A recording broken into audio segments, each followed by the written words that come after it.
आप real number class 10th first chapter के बारे में ये पूरा ही वीडियो रहेगा जिसको आप देख रहे हैं। इस वीडियो से आप सीखेंगे कि किस तरीके से पूरा ही ये चैप्टर आपको पढ़ना है और इसमें हर एक टॉपिक को आप इस वीडियो के माध्यम से समझेंगे। तो चलिए स्टार्ट करते हैं। सबसे पहले आप चैप्टर का नाम देखेंगे तो क्या है, रियल नंबर। क्लास 9th में आप रियल नंबर के बारे में पढ़ चुके हैं। क्या होता है रियल नंबर?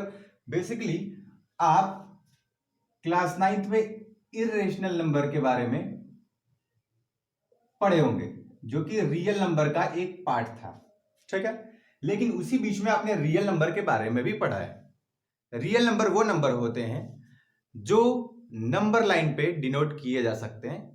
सिंपल भाषा में आपको ये पता होना चाहिए। ये आपको क्लास 9th में पढ़ाया जा चुका है, ठीक। आप देखोगे कि √5 को, √7 को, √11 को, √9.3 को, इन सभी को क्लास 9th में नंबर लाइन पे डिनोट करके बताया गया था, ठीक है। तो यहां पर रियल नंबर बेसिकली वो नंबर होते हैं जिनको नंबर लाइन पे शो किया जा सकता है, ठीक है। अब इसके आगे यूक्लिड्स डिवीजन लेमा इसमें पहला टॉपिक आ जाता है। लेकिन लेमा एक आपके लिए एक नया वर्ड होगा, है ना। लेमा क्या होता है? लेमा देखिए, ये एक ग्रीक वर्ड है जिसका आप मतलब ये समझ सकते हैं कि ये एक प्रूवन स्टेटमेंट होता है किसी अन्य स्टेटमेंट को प्रूव करने के लिए, ठीक है। तो जो लेमा है ये एक प्रूवन स्टेटमेंट होता है, proven statement to prove any other statement, है ना। यानी लेमा जो होता है वो एक प्रूवन स्टेटमेंट, यानी ऑलरेडी ये प्रूव हो चुका है। ये एक ऐसा स्टेटमेंट जो कि ऑलरेडी प्रूव हो चुका है, इसका हेल्प लिया जाता है किसी दूसरे स्टेटमेंट को प्रूव करने के लिए, तो वो उसको हम बोलते हैं कि लेमा है ना।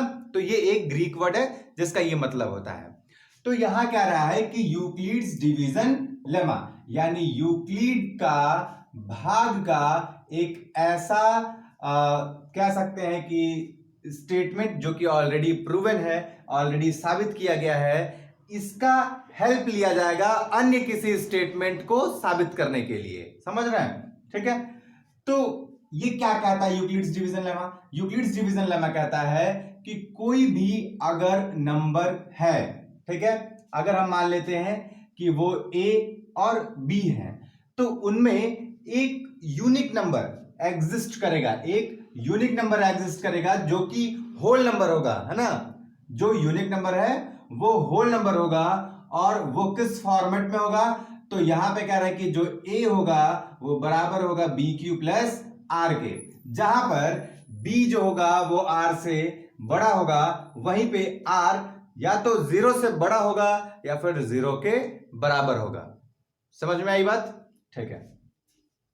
अब यहां पे थोड़ा सा आपको कंफ्यूजन हो रहा होगा, ऐसा मुझे लग रहा है, ठीक है। अगर आपको यहां पे कंफ्यूजन नहीं है तो आप स्किप कर सकते हैं, ठीक।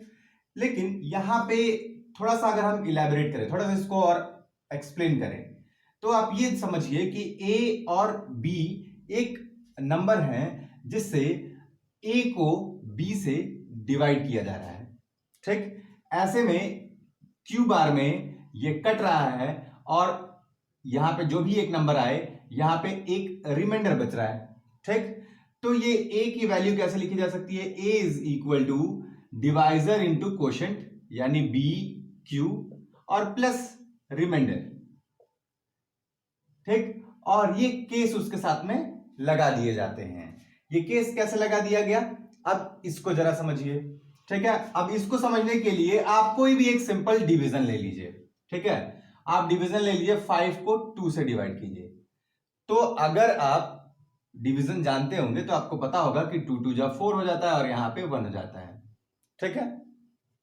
अब इस वाले नियम पे अगर हम इसको रखें तो क्या हो जाएगा? 5 is equal to divisor into quotient और प्लस रिमाइंडर दैट इज 5 के बराबर आ गया। 2 2 जा 4 1 5 दोनों बराबर है LHS RHS। तो केवल इतना के हिसाब से ये डिवीजन सही है। ठीक है, अब इस पे हम देखते हैं B मींस क्या था। B का मतलब था डिवाइजर। ठीक है, डिवाइजर 2 है।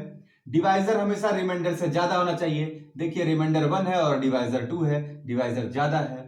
ठीक है, और रिमाइंडर कभी भी या तो 0 हो, ठीक है, या फिर 0 से ज्यादा रिमाइंडर होना चाहिए। माइनस में कभी भी रिमाइंडर नहीं आता है। यहां रिमाइंडर किस में है, प्लस में है। ठीक है, अब आप कहोगे कि अच्छा ठीक है, इसके उल्टा में बता दीजिए कब गलत होगा। चलिए उल्टा में करते हैं। हम यहां पे अगर 2 1 या 2 करते तो भी आप देखेंगे कि ये डिवीजन इस पे सेटिस्फाई हो जाएगा। ठीक है, अब जैसे देखिए 2 1 जा 2 और प्लस 3 दैट इज 5। आप समझ पा रहे हैं ना, ये इस पे तो सेटिस्फाई कर गया। तो क्या हम इस डिवीजन को सही कह सकते हैं? बिल्कुल भी नहीं। क्यों? क्योंकि इस वाले केस पे सेटिस्फाई नहीं कर सकता है। कैसे? रिमाइंडर यहां पे डिवाइजर से ज्यादा हो गया, लेकिन केस क्या कह रहा था कि रिमाइंडर हमेशा डिवाइजर से छोटा होगा। समझ रहे बात? ठीक, तो यहां पे इसलिए ये केस सेटिस्फाई नहीं होती है और ये डिवीजन गलत हो जाता है। ठीक, अब हम आते हैं दूसरे नंबर के टॉपिक पे। क्या है? Euclid's division algorithm. ठीक है, एल्गोरिथम का मतलब क्या होता है? इसका मतलब होता है कि एक प्रॉपर तरीका जिसके थ्रू किसी भी एक प्रूफ को लिखा जाए कि उस, या फिर आप ये कह सकते हैं कि अगर आपके पास कोई प्रूफ हो, कोई चीज साबित करने के लिए हो, तो उसको प्रॉपर वे में लिखने का तरीका एल्गोरिथम कहलाता है। ठीक, तो यहां पे कहा गया है कि ये यूक्लिड्स डिवीजन एल्गोरिथम, ये कई बार क्वेश्चन पूछा जाता है कि ये किस लिए काम आता है। तो देखिए मैंने लिख दिया है कि it is technique to compute the HCF, यानी HCF निकालने के लिए ये काम आता है। अगर आपको दो नंबर दिए गए हो तो उन दोनों ही नंबर के HCF इस माध्यम से निकाले जा सकते हैं। ठीक है, लेकिन इसके लिए उसमें से एक नंबर बड़ा और एक नंबर छोटा होना चाहिए। अगर हम मान लें कि यहां एक नंबर A है और एक नंबर B है, तो उसमें A B की अपेक्षा बड़ा है। ठीक है, अब इसको लिखने का तरीका किस तरीके से होगा? ठीक है, तो लिखने का तरीका होता है कि सबसे पहले आप A से, अब A क्योंकि बड़ा है तो A को B से डिवाइड आप कर दो। ठीक है, ऐसे में आपको मिलेगा क्या? ऐसे में आपको मिलेगा कि A is equal to BQ plus R। और ये डिवीजन आप तब तक जारी रखेंगे जब तक कि R की वैल्यू 0 ना आ जाए। ठीक है, और अगर R की वैल्यू 0 आ जाएगी तो उसमें जो HCF हो जाएगा A और B का, वो जिस नंबर से कटता रहेगा, ठीक है, जिस भी नंबर से, वो जिस भी नंबर से कटता रहेगा, अब कौन जिस भी नंबर से कटता रहेगा, यानी जब रिमाइंडर 0 आ गया उस समय में डिवाइजर यानी जो B रहा होगा उस समय का, ठीक है, वो HCF हो जाएगा। तो यहां पे आप चाहे तो कैपिटल B भी ले सकते हैं। अब अगेन मुझे लग रहा है कि आपको ये इस तरीके से समझ नहीं आया होगा, तो फिर आप क्या करेंगे? चलिए एक HCF हम लोग निकालते हैं। ठीक है, तो HCF हम निकालते हैं किसका? एक नंबर आप ले लीजिए 37 और एक नंबर ले लीजिए 5 ले लीजिए। ठीक है, आसान रहेगा। 37 को आप 5 से डिवाइड कीजिए। आप देखिए बड़ा कौन है, जाहिर सी बात है ये, तो इसको छोटे वाले से डिवाइड करेंगे। ठीक है, तो 5 7 जा 35, यहां 2 हो गया। अब मैं बताया था कि आपको तब तक डिवाइड करना जब तक कि रिमाइंडर 0 आ ना जाए। ठीक, तो फिर अब यहां का जो डिवाइजर रहेगा ये शिफ्ट हो जाएगा एज अ डिविडेंड। ठीक, अब 2 2 जा क्या होता है? 4 होता है। फिर रिमाइंडर 1 आया और हमको डिवाइड कब तक करना है? जब तक कि रिमाइंडर 0 ना आ जाए। अब यहां का जो डिवाइजर होगा वो यहां आकर के शिफ्ट हो जाएगा। 1 2 जा यहाँ पे क्या हो जाता है? 1 2 जा 2 और यहां पे फिर रिमाइंडर क्या हो गया? 0 हो गया। हम बताए थे कि जहां पर रिमाइंडर 0 हो गया वहां पर जो डिवाइड हुआ है उसका B यानी कि उसका डिवाइजर आपका HCF हो जाएगा।